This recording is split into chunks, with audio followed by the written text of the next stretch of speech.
Howdy, howdy, it's your Rodfather 916.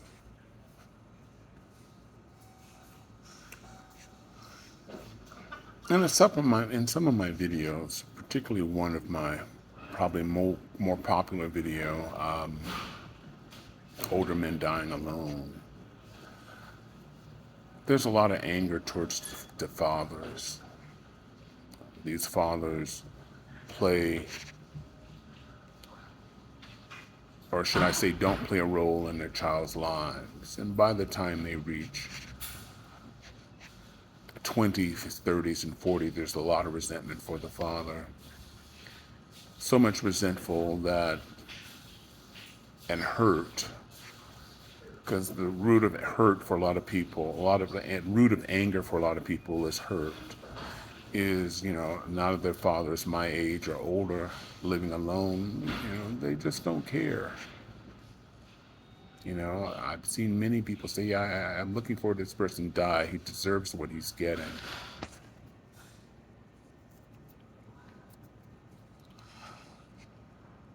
But I want to challenge people who are angry at their fathers. You need to have a talk. Well, not only your father, with your mother. This is true in every community. But you have to be at a place, and you have to have a place for your parents where they're calm, where you're not accusing them and yelling at them, where you can have a calm adult conversation and say, why did you make the choices you made? How did this come about? And you may have to have several conversations with your parents. The reason this is important is that as angry as you are with your father and resentful of the choices your mother made, you are destined to make the same mistake, the same errors, and then your children will be angry at you.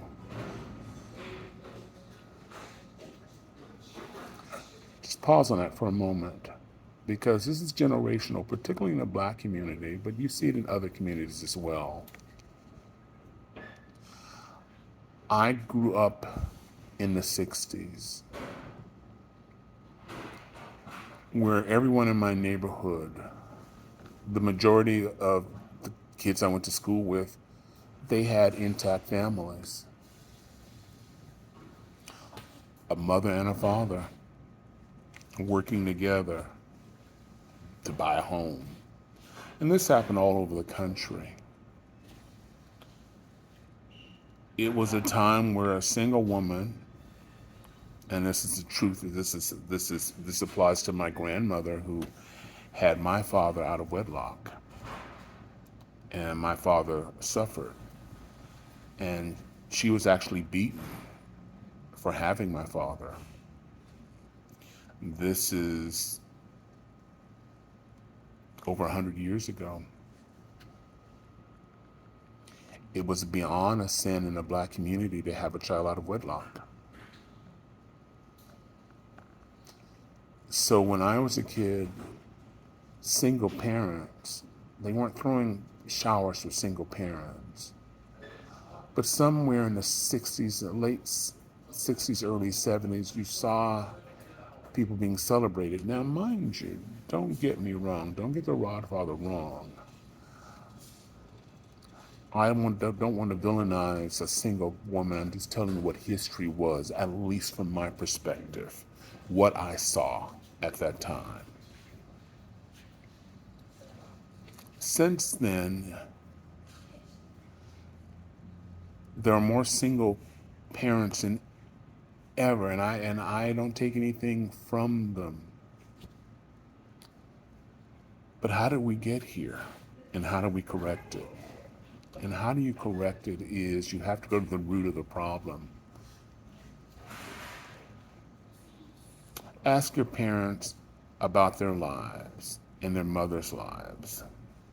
And what you may be surprised to find out that single parenting, and particularly the Black community, is generational. Because you learn from your parents. That's what I'm saying. You are destined to make the mistake, to be that father. I did a video a year, some years ago, saying that, apologizing to my community, because in the barbershop I would hear things, where men in the barbershop disrespected women, and some even celebrated how many children they brought into the world that they don't support. And no male, no OG like me said anything. That was then, it's different today. Because my question always becomes is, how did you feel not having a father in your life? And the way you were grown, the way you grew up, would you want your child to grow up that way? And the answer is often no, but this is what they know. There's no man saying, you know what, brother, stop having these babies, take care of the ones you have. They hear that from the mom, but they need to hear that from the men. And the girls need to hear from their mothers, and the sons need to hear from their moms. I'm sorry, the daughters need to hear from their fathers and their mothers. How did this come to be? Because there's so much anger, so much resentment in our community.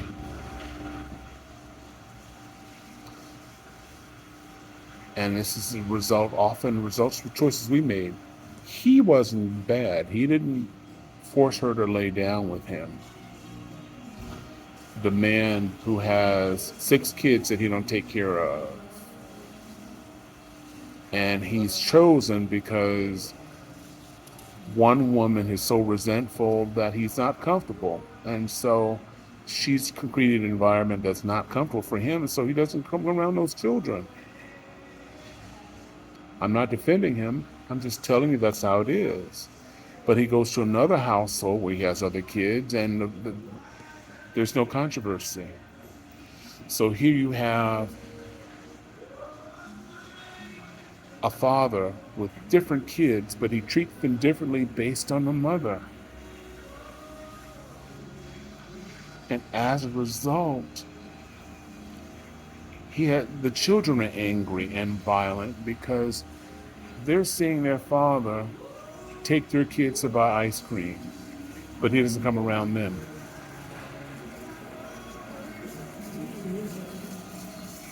A lot of you watching this videos have experienced that. Your first inclination is to blame the mother, blame the father. But imagine every time you go someplace you're attacked. And these are choices she's made and choices he's made. So how do you stop this? This has become generational. First, to have and to know how this happened, you have to have the conversation.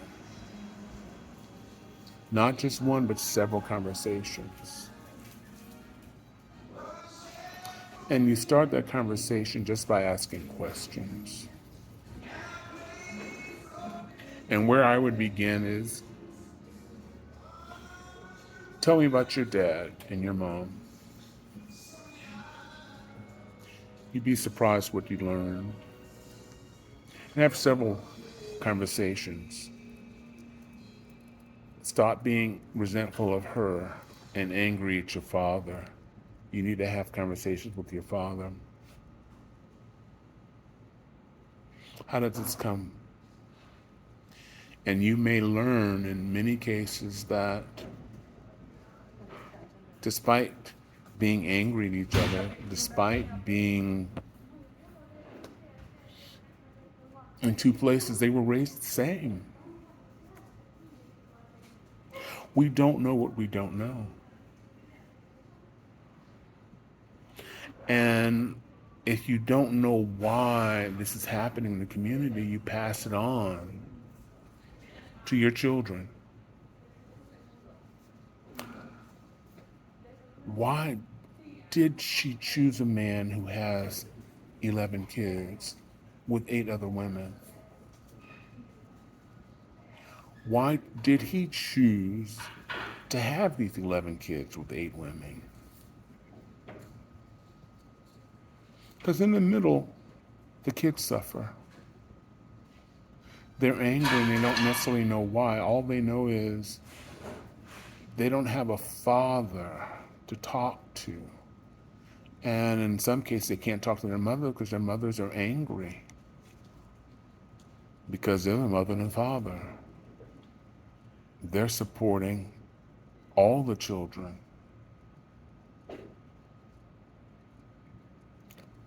So again, to fix this generational curse that happens in the Black community, we need to sit down and have a conversations with our parents.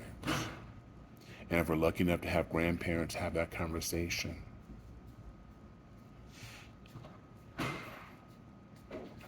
And if you are a single mother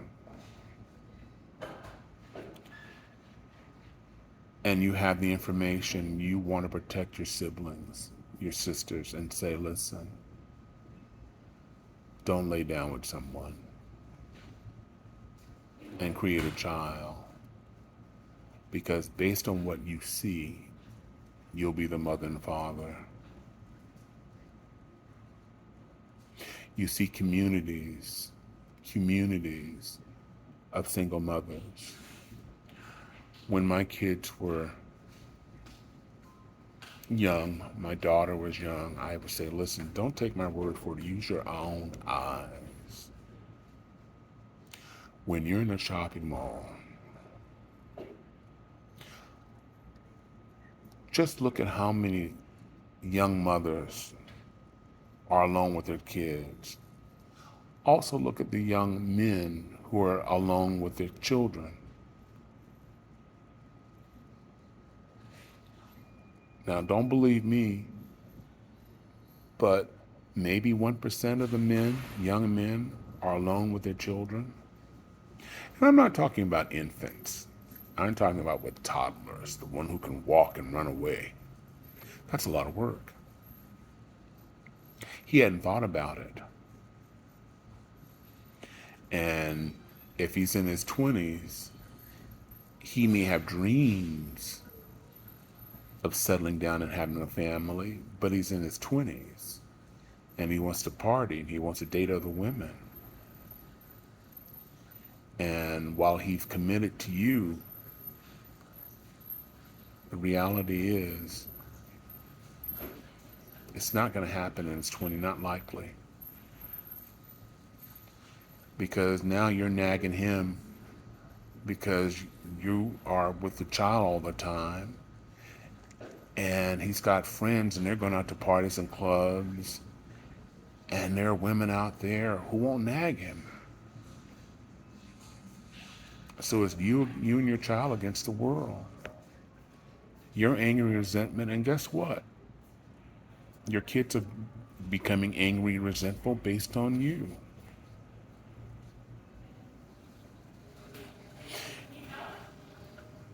Have you been that child who've seen your other siblings in the car with their mother or their father, usually the father, having ice cream, and he never takes you from ice cream? That makes you feel a certain kind of way, builds a different type of resentment towards him. But have you thought, in some cases, if every time he went to pick you up and he had to fight with your mother, he may not go to pick you up. Now you say, well, wait a minute. Shouldn't he fight for the child? You're right, he should. But it doesn't happen. Most of the cases. You need to have a talk. Ongoing talk. Because the life you lead, the resentments you have, your kids will have the same resentments against you.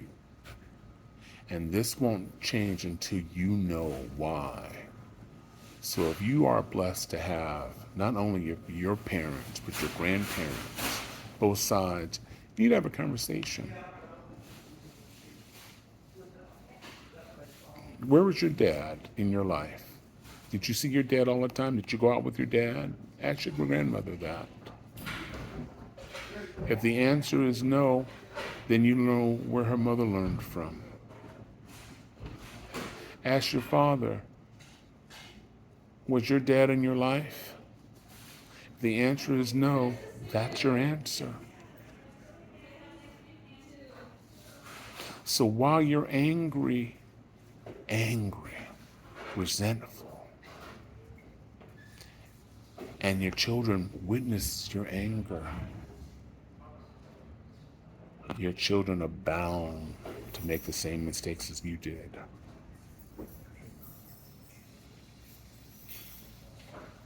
Have a conversation. Take a deep breath. Learn about where they came from, the people in their lives. Was there did your mother have a strong father? Was he always there? What about your grandmother? What about your grandfather? And there are households where no one's ever been married. This is a rod, Father, wishing you love, joy, peace, and happiness. Happiness is a choice. If you have children, be mindful. Even at a few months old, they're learning everything they can from you, from their parent and the people in their lives. And if they're surrounded by anger, don't be surprised if you have an angry and resentful child. I'd like to hear what you have to say. This is a rod, Father, wishing you love, joy, peace, and happiness. Have the conversation. Thank you for watching. If you're on YouTube and you like what I have to say here, or you like this particular video, hit like. I appreciate that. And if you see my other videos that talk about love and sometimes just being crazy because I'm in a crazy mood, hit that subscribe button. And if you have things, if this is your life, share it, because other people, including myself, will benefit from your experience. Be respectful. This is Rod, Father, and I'm out. Bye.